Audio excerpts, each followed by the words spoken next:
आज सरस्वती शिशु विद्या मंदिर गजबन ठारे फल प्रदर्शनी कार्यक्रम रखा जाइथिला।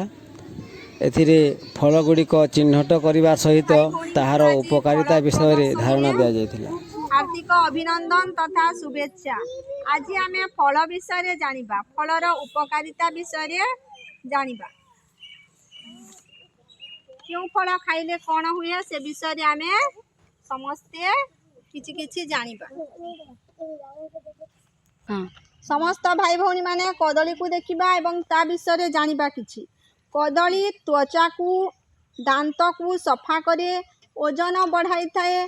कदली खाइले आमको बहुत विटामिन्स मिली थाए। द्वारा रक्तचाप को नियंत्रण करे, गंठी फुला जंत्रु मुक्ति पाई थाए एवं पाचन शक्ति को बढ़ाई थाए।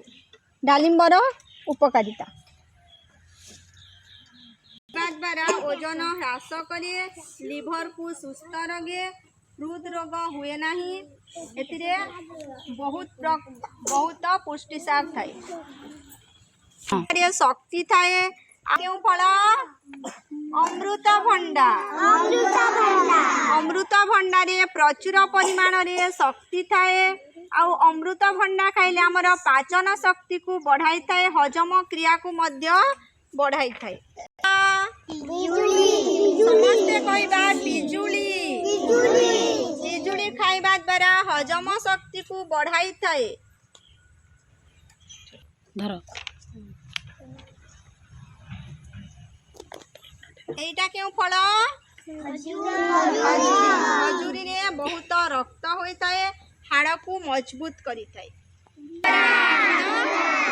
संतरा रे विटामिन ए एवं बी थाए।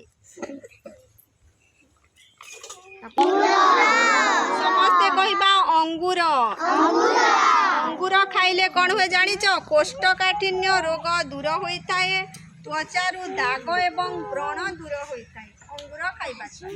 नड़िया भितरे कौन थाए? पानी थाए। कौन थाए? नड़िया खाइबा द्वारा देह चिकन दिसे। फल